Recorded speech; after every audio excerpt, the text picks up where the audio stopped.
everyone, and welcome to ScrivTalk. I'm Liana George, author and co-owner of Scrivenings Press. Here at Scrivenings Press, we really believe stories matter. They have a way of encouraging us, pointing us back to truth, and reminding us we're not alone in what we're walking through. And that's one of the reasons we love these ScrivTalk interviews. It gives us a chance to introduce you not just to the books, but to the hearts behind them. And we love the hearts behind all of our Scrivenings Press authors. And we also love to hear a little bit more about the story behind the story, and we know you do too. And so that's why we're glad you're here with us today. I'm excited to be joined by Terri Wangard, who's going to talk about her latest release, Listen for the Chickadees, which I'm sure has a lot of story behind the story, how she came up with that. So it is book three in her Unsung Heroes of World War II series. So we're going to talk about that. But first, welcome, Terri. I'm so glad you're here. Well, thank you. I'm glad to be here. Yeah. Well, before we dive in, I want to tell our listeners a little bit about you. Terri is an award-winning historical fiction author who loves bringing the stories of everyday people in extraordinary times to life. With a master's degrees in library science and a deep passion for research, which we are going to talk about because I'm sure she put a lot of research into. She's known for weaving rich historical details into all her novels, even going so far as to ride a B-17 bomber for firsthand experience. Okay, we're going to have to talk about that. She grew up in Green Bay, Wisconsin, which means she's a Packers fan. So we'll overlook that today since I'm a Cowboys fan. We don't necessarily tend to like oil and water, but that's okay. I still like Terri. But she lives in Wisconsin and continues to write stories that highlight faith, history, and the lives of unsung heroes. So, Terri, now that we know all about you, let's get to know about your writing and your series. And I'm just curious, what first drew you to World War II as a setting for your stories? I became interested in genealogy when I was in college. And Okay. so when my dad found a series of letters in my grandmother's house when he was cleaning it out, he gave them to me. Uh-huh. They were from distant cousins in Germany, written in 1947, 48. Uh-huh. The American family was sending care packages to them, and they were writing back with all their thanks and all. I didn't learn about their political beliefs, Mm. but I learned a lot about them. They had a factory that was bombed twice. They had to live in the office. Mm. Um, One sister and her husband had gone to Canada in the 30s, but she was homesick, so they returned home. Mm. So when I was wondering what I should write about, I thought these letters would be the basis for a story. I could create a family to be proud of instead of maybe Nazis. Yeah. So that was my first book. I had a family that came to Wisconsin and then had to go back because the father's father died and he had to go back to take over the factory. I Okay. did that because someone said it's not realistic that they would go back to Nazi Germany because she Mm. was homesick. Yeah. So, okay, truth was stranger than fiction, I guess, Right. for Yeah. that. Hmm. So, yeah, that's how my first story came out, and that was only going to be my only World War II book. But when I pitched it to an editor, she said, "Well, if you want a contract, you probably need a series." Yeah. I had enough research to do two more books, and I just kept going with World War II. Okay. Okay. So we know that it's about unsung heroes, but what does that phrase mean to you? And why do you want to highlight these kind of stories? It's Unsung Stories of World War II. And one of my Oh, did friends, I get it wrong? yeah, Unsung. What was the series called? Hold on a second. I've always been saying unsung heroes of World War II. Is it unsung stories? You would know better yes, than I would. Unsung Stories. I think I've been calling it unsung heroes of World War II. That's why I asked the question that way. And maybe that's why you had that smile on your face when I did that. Yeah. You would think I would know this. I am so sorry. I've been calling it the unsung heroes of World War II. I'm so sorry. No problem, but it was a friend who named it. I was batting around ideas and she came up with that, and Linda liked it, so that's what it is. Okay. Well, we can skip this question because obviously That was a Leanna problem. I am so sorry. Oh my goodness gracious. So, all right. So you told us a little bit about your first story, but I want to know, without giving anything away, uh, the name Seashells in My Pocket. What was that about? That's set in Brazil. They're Okay. all set in unusual places. That was what was kind of the unsung part. That was Brazil. It's a German Brazilian woman. She was actually born in Brazil, but her ancestry is German, which can be ticklish during war. Yeah. There was a huge German population in South America. She meets a cargo pilot from the big American air base there, and I cannot remember the name of the place. That's okay. Um, and so there's romance there, and she was a seashell artist. Oh, okay. So when she gets kidnapped, she has seashells in her pocket. She drops them along like Clues. Hansel and Gretel. Yeah, breadcrumbs. Okay, I love that. I love that. Okay. And now we haven't touched on book two. Book two is called No Leaves in Autumn. So tell us a little bit about that story. That's in Iceland, Uh-huh. where there was a Navy base of amphibious planes, the PBY patrol bombers. They were searching for submarines as they watched over convoys in the Mm, North Atlantic. And there were Red Cross recreational workers there to improve the morale of the servicemen because the Icelanders did not appreciate having foreigners taking over their country like that. yeah, I can see that. And Having lived in Germany, I can in Europe and being involved with all these different countries, I can see that. Yeah. so my original idea for the series was war brides in unusual countries. In other Uh-huh. words, not England or France. And that kind of went off the rails with Iceland. So I did have a French Canadian woman to get a little bit of a Zagnix there in the American Red Cross. So she has the romance with the pilot. There. Okay. I love that. I love that. And I love that you chose, like you said, locations that weren't, right, the norm. It wasn't England Yeah, and France and Germany because those are a dime a dozen in historical fiction, right? When it right. comes around that surround World War II. So I love that you purposely chose different locations. I love that. That's awesome. So, was there anything really, I mean, we all love the books we write, right? Especially as authors. You know, they're dear and near, especially our first ones. And I love that you talked about how something that you came across, some letters that you came across, was what inspired you to write this book. Because I had the same situation. I had an address that it was on a business card, and I was asked to go take a picture of what was there. And um, I couldn't find it because it was so old.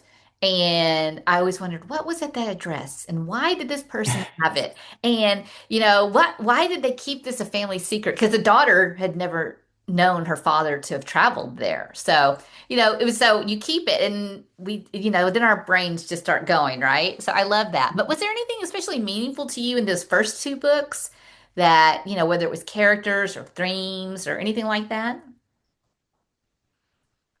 I did visit Brazil very briefly during a South American cruise. So Oh, okay. I knew a little bit about Rio, and they Yeah. take an R&R trip there. So that was personal knowledge. Yeah, yeah. I've never been to Iceland, Hmm. so that was all new. Okay. And the whole series is based on three friends who all become pilots Okay. of very different aircraft in very different places. So I was just trying to find different places for them. Yeah, no, that's great. And before we get into listen for the Chickadees, and you get to tell us a little bit about the backstory of that, I want to know more about this B-17 bomber. Where did you go in there? How did you get that opportunity? Was it part of your research, or was that just like, hey, I think I'll do that for this weekend's fun? It was about 2012. I had already written my first series, which was all about navigators on B-17s. And the Experimental Aviation Association in Oshkosh, Wisconsin has a B-17 aluminum overcast, which used to fly around to different air shows and give rides. Uh-huh. It has since been grounded because of wiring problems and they can't replace. Mm. But I went for a ride Ah, and it was enlightening. yeah. You wouldn't believe how noisy it is in there. Oh, You can't hear yourself think. Someone yeah. was right in front of me and I could not hear what he was saying. So Yeah.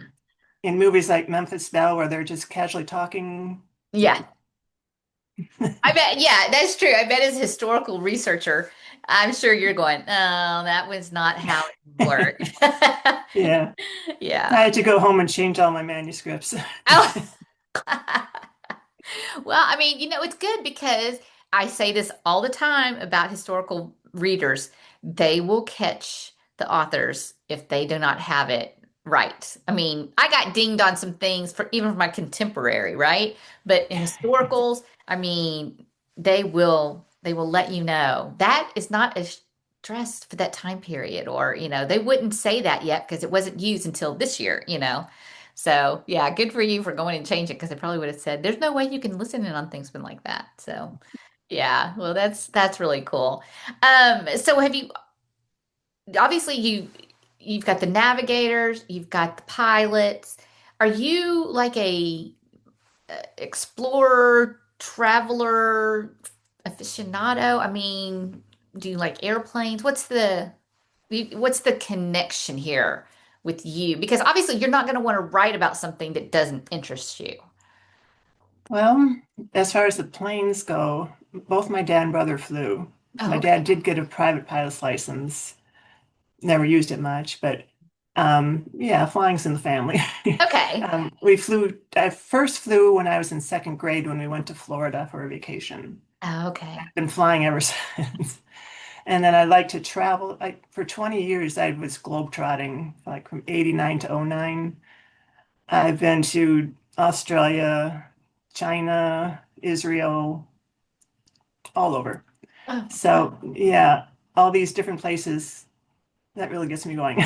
Oh, you sound, I knew I liked you, but now I really like you because we have that in common. I'd love to travel because we lived in China for 2.5 years, then we lived in Germany for 2.5 years. And no, my husband was not military. That's what the first thing people ask me. Were you military? No. And so we got the travel bug from that and we haven't stopped. So I'm with you on that. Yeah. That's awesome. Yeah, I love that. All right. Well, as much as I would just love to sit there and compare notes on all of the places we've been, um, let's talk about your newest release because that's what we're really here for. So tell us a little bit about Listen for the Chickadees and what readers can expect with this novel. It was originally going to be an Australian story. Okay. It fell apart before I started writing, and I Oh. was scrambling for something else. So um, I did know two things. The male was a pilot, a Mhm. fighter pilot, and he was in the Pacific. Okay. So then I thought, well, Hawaii Mm. and hospital ships, Mm. perfect. Yeah. Um, I've been to Hawaii, but not lately. It was like '98 was the last time I was there, Mm. and it's changed a lot. Yeah. Well, Yeah. a lot of the book is based on Ford Island in the middle of Pearl Harbor. Okay. They now have a bridge going out to the island, and I would love to get back on there and see what it really looks like. Yeah. So anyway, I got the idea then Daniel in Seashells is from a previous book I'd written, Mm. and his little cousin was mentioned. So I could do a best friend's cousin story. Yeah. Yeah. So that's how Gloria got into the picture. Okay. And so I know about the book, but why don't you tell everybody just a quick little blurb about it? Gloria's in Hawaii as a nurse, and it starts the day before Pearl Harbor attack. Hmm. And she has a front row seat aboard the USS Solace in the harbor there. Hmm. And all she can think is, thank goodness the carriers aren't here. John Walsh is safe. She's loved him since she was a little girl. Hmm. He just thinks of her as the little cousin. But then she's going through Ford Island to get back to the Naval Hospital where she's actually based. And an airman is brought in. He was flying into Ford Island there where they're supposed to go, and nervous gunners on the Nevada shot him down, Oh, and it's John. oh, So they have their reunion there, and he's not feeling really great. But here's this is Daniel's cousin. yeah. So the romance gets going. Yeah, And I had to wound him a lot to put him back on the ship because, if you have a romance, you got to be together. that's true. And Yeah. how else? Yeah, Yeah. so the Navy probably would have sent him home long before, but I needed to keep him there, poor Yeah, guy. right. You got to grow that romance. Exactly. Poor guy went through a lot. Yeah. Yeah. So love hurts, literally. So, okay, cool. So again, the title is distinctive, right? So, what inspired it and what does it represent within the story? Gloria is a stone artist, little stones that she paints miniature scenes on. And one of the scenes is Chickadees, which is her favorite Hmm. bird from Okay. back in Wisconsin. And she shows her stones to John, and he whistles the two-tone whistle of the chickadee. Hmm. And of course, she recognized that immediately. But that becomes their signal whistle. Whenever he comes into port and she sees her, he'll whistle. Oh, okay. So she's listening for the chickadee. Oh, I love that. I love that. That's great. That's awesome. That's what you love to hear, how that came to be. So tell us what kind of journey, either emotional or spiritual, what kind of journey are these characters on in your book? Let's see. John has a lot of his father wasn't close to him, so he's estranged from his father, more or less. And then during the war, he's wounded 3 times by friendly fire, Mm, being shot down by the Nevada and fire on the deck. So he needs to forgive, mm, and he has a hard time with that. He'd rather just be mad at them. So over the course of the book, Gloria does try to help. She paints him a birthday card to send to his father. And he mm. kind of resents that, but he sends it to his father, and they do get to improve the relationship a little bit, especially when he does go back for leave. Yeah. He's wondering, what's going on here? Yeah. Just so surprised, but yeah, so by the end of the book, he's forgiven his dad and the other American servicemen who wounded him Mm. 3 times. Yeah. Okay. And And what about Gloria? What kind of journey is she on? um, she joined the Navy to do her part. Um, I don't, I didn't bring it out that she joined the Navy because John was in the Navy, Oh, okay. but she knew he was in the Pacific. Oh, okay. So of course she's thrilled to be back with him. Yeah. And yeah, that's her big thing. Okay. Okay. All right. So let me ask you this, because this is historical romance. Which Mhm. part do you like better? Do you like the history? Do you like the romance? Do you like both? And which one do you find easier to write, history or romance? The history. The history. But actually, with this book, I had a timeline of the Enterprise and the war at my computer at all times. So um, they're at Guadalcanal. Okay, well, how can I use that to bring them together? Mhm. And then they're in the Marianas. Oh, that would be easy because there's a Mariana turkey shoot, and they both can be involved with that. Okay. So knowing the history made it easier to put in the romance because sometimes, they're just impossible for them to be around each other. Yeah. Yeah. Do So, you so you consider yourself more of a historical fiction writer than a romance writer? In Yeah. fact, my first books, they were more part one and part two. Part one before they were together because, well, one, he was shot down. Two, he was interned in Sweden. So, yeah, I'm more into the history. That's okay. I'm with you. I like to read love stories. I'm not big on romances, but yeah, I remember in my book I had to bring about a romance because by book three, everybody's like, we need some romance in here, you know? And it was hard to write. I'm like, I'm not a romance writer. So, yeah, I'm with you on that. See, we have a lot here, Terry. We got a lot going on. Oh, so that's good. So, was there a particular scene or thread that was just really meaningful for you to write? Pearl Harbor, the Yeah. night before the attack with the Battle of Music with the bands playing, and then the attack itself, that was so monumental in American history. Yeah. And here I have Gloria front row viewing, seeing the battleships, feeling them Hmm. explode, Mm. feeling all that, not the oil, the fire, the dead bodies. Yeah. So that was, it's kind of like you are there. Yeah. I'll never be in a situation like that, but you kind of live through your characters. Yeah, absolutely. That was that was something. Yeah, I bet. I bet. I can imagine. Yeah. I mean, because I write contemporary and I don't write any like in terms of a contemporary um, scenario or, you know, case or anything like that, right? So I don't understand.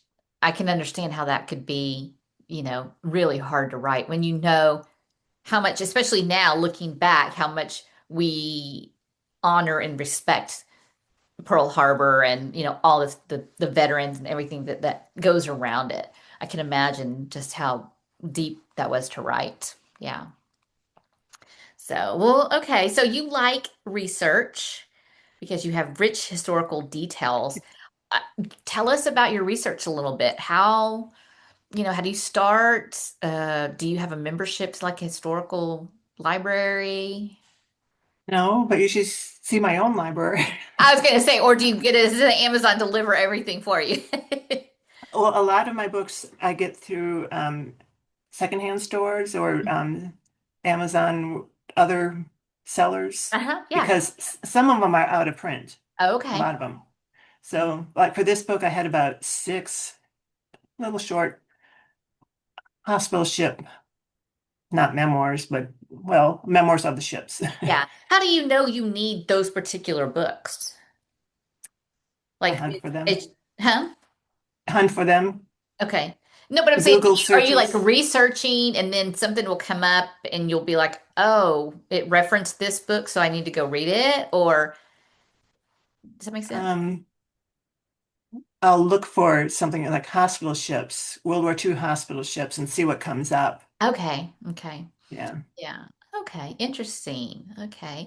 And do you keep everything like a time, like you said, you have a timeline. Do you have like a Bible, a history Bible that keep it for yourself, or do you have it printed out or plastered across your wall? I mean, I should. I try to keep track of my chapters as I write them so I can go back and see where I've been. Mhm. But I don't have really a reference to see. Um, well, I know he was showing up in book two, but what was it there? Yeah. Yeah. I did find out I had a name wrong once, so I had to quick Mm. change that. Okay. So it's a bit slapdash, but um, I do have notes all over the place, and I'm Uh-huh. lucky if I know where they go. Mm. Here's a bunch of notes. Yeah. Well, what's this all about? Yeah. Yeah. Well, did you learn as you researched any of the books in the series some real life stories or lesser known facts that might have helped shape your books? In this one, I used George H.W. Bush's experience when he was shot down during World War II. He Oh, was okay. picked up by a lifeguard submarine and Uh-huh. taken to Midway Island. So Okay. guess what happens to John? Yeah. That's really cool. I like that. Yeah. Yeah. And Yeah. then I also like to bring in famous people, like Eleanor Roosevelt went to the Pacific, so of course Gloria met her. Okay. Bob Hope did a show, so of course Gloria was at the show. Oh, I love that. Yeah. Okay. So, That's really cool. That's really cool. So is it just World War II, or have you written other books about other time periods? I have one book on the Lusitania and a companion book sort of on the World War I. with the Wisconsin National Guard in France. Okay. It's they're not really romance. Well, they are. They're married couples already. Okay. One goes on the Lusitania, and then their next door neighbor experiences the war. So, Okay. Okay. So you're definitely a history buff. Definitely. yeah. Was there anything you learned during your research that surprised you or changed how you viewed things? Well, I fell down a huge rabbit hole when I was researching Midway. Oh, okay. Um, Pan Am Airway had stops across the Pacific for their China Clipper planes. Hmm. They had they brought in everything to build a hotel and everything for their high class passengers to stay overnight and all. And it Hmm. was just fascinating how they could do that on Midway and Wake Island. Of course, Mm. everything on Wake was destroyed when it was attacked. Yeah. A lot of Midway was too, but some was still there. Okay. So actually, that ended up inspiring a novella that I wrote since then. Okay. Yeah, that's awesome. That's awesome. I always love hearing this is the reason why I love doing these interviews because I could read the book and go, yeah, that was a really good book. But when I hear you talk about all these little things, and then I'm like, oh, and so that's why I'm hoping people will listen to this, then go buy the book because then they'll when they come across John being picked up, they'll be like, oh, I remember when she talked about that on this interview. So. I love that. I love that. Well, we definitely don't want to give too much away about the book. So I do want to ask you a few more questions. We talked a lot about your research, but I want to talk about um, your writing process, your writing journey. So what, I'm assuming you're a planner, not a pantser, or are you a hybrid, or how does it work for you? I generally know vaguely where it's going, where it Hmm. starts and where it's going to finish, but in between, it comes along as I go. Okay. And as I read these different books, I'll make notes. So I have notes all over the place, and then I have to put them together in a logical order. Yeah. So I don't really have an outline. You know, Okay. some writers have these very detailed outlines, like 10 pages long or whatever. Not me. Yeah. Mm-mm. Okay. I would So think with being history, though, you'd have to. I mean, because you could be writing, but if the history doesn't go along with what you're writing, how do you that's work? why I have the timelines. Okay. Okay. To double check everything. Okay. All right. Because I would just start writing and then go, oh, didn't know that.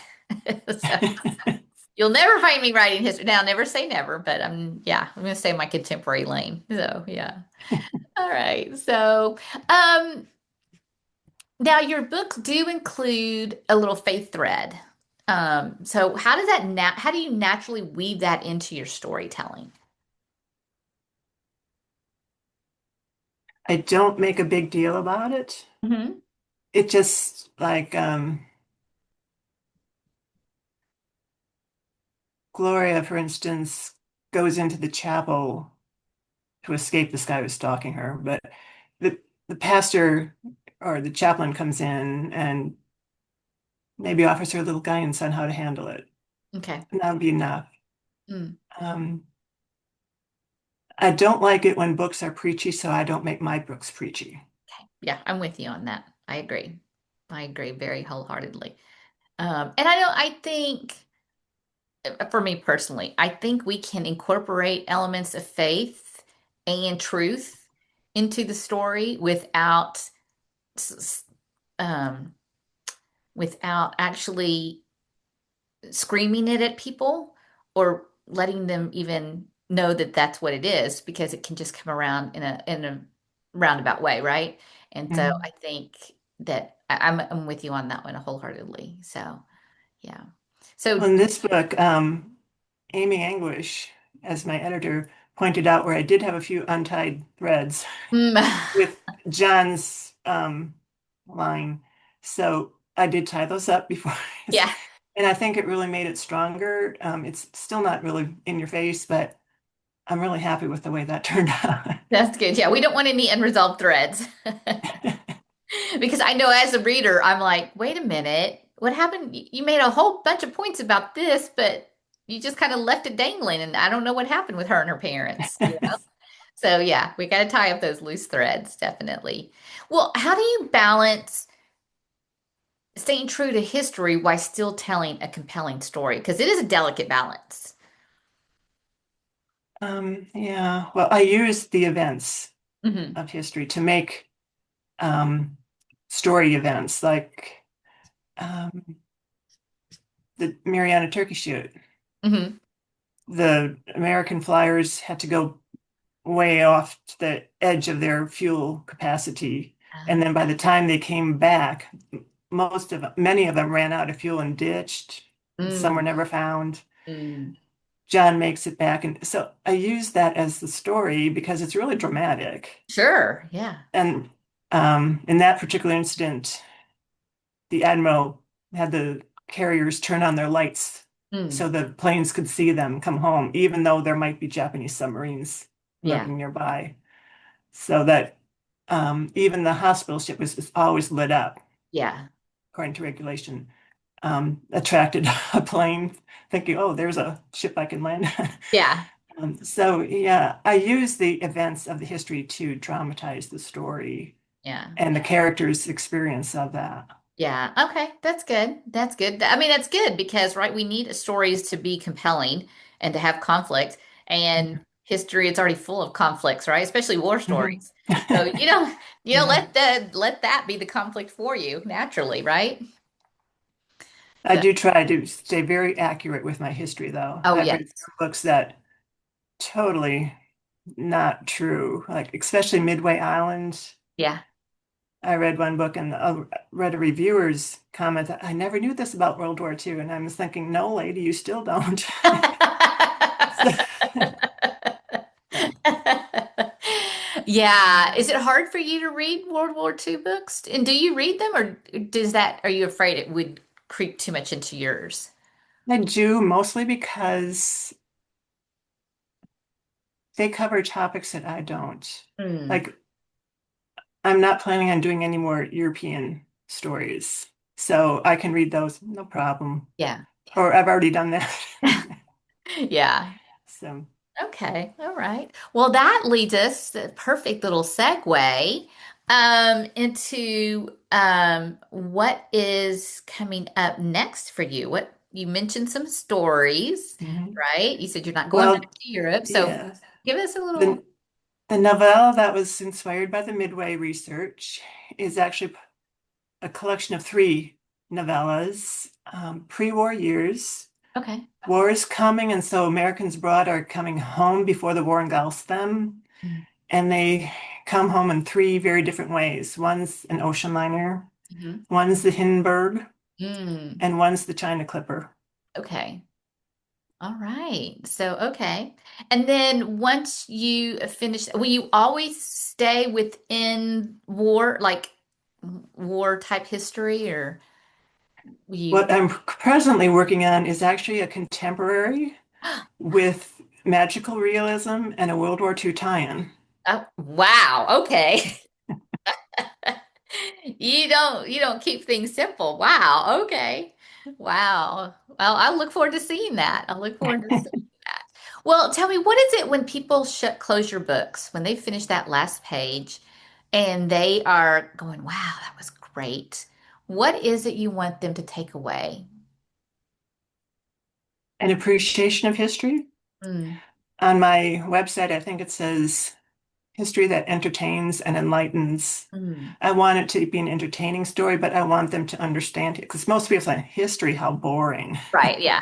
Anything, I think history is anything but, right? Yeah, right. So, yeah, I hope have appreciation for like the Pearl Harbor experience or Midway or even a life on a hospital ship. Yeah. Yeah. Yeah. So So no books about all your travel? I mean, you said for 20 years you traveled. You had to have collected tons of stories and things that you could write about. I first started writing in the early 2000s. Uh-huh. And I put it aside until 2008, which was the year before I stopped traveling. So all my traveling was before, really. Yeah. Now I wish I had taken a lot more pictures Uh-huh. or Uh-huh. visited a few more sites long, but That Yeah. was then. Now. Yeah, right. I know. Yeah. I don't like traveling to the same place more than once because I believe there are way too many places to visit in this world to keep going back to the same place. Not against anybody who does that, but that's just my personal philosophy. And I want to be able to say I've been there and I know things change, right? Like you said, what it was when you visited is not what it is now. Same way with me. If I went back to China, I haven't been back in 20 years, right? So it's definitely it's going to change, right? But then that gives me a good excuse to go travel and see it again. So I would go back for that. Although I have been to Singapore 3 times, so maybe I do like that a little bit. Yeah, so anyway. Well, Terry, it's been so much fun visiting with you. I Yeah, know you, we've had some conversations, but we haven't really had some time to just sit down and chat. And it's been so much fun. Thank you so much for good. joining me today on ScrivTalk. Very excited about your book coming out and seeing what else you have for us. Well, thank you. Yeah. So where can readers find your books and connect with you? My books are on Amazon and Scrivenings. Okay, yeah. There's my Facebook author page. I do have an Instagram account, and of course my newsletter. Okay. Absolutely. So yes, so I hope everybody will go follow, like, sign up for her newsletter. I'm sure she gives more insights into her research and different stories like that. But her books are phenomenal. You'll definitely want to read them all, and then stay in touch with her to learn when the next ones are coming down the line. So thanks again, Terry, for being You're here. welcome. Thank you to our listeners for joining us for this episode of Script Talk. Be sure to check out Listen for the Chickadees and the rest of the Unsung Stories of World War II series. And if you like this interview, make sure to check out all of our other author interviews and then subscribe to our channel so you never miss another wonderful story behind the story with Scrivenings Press authors. It was fun being here with you today. Until next time, happy reading.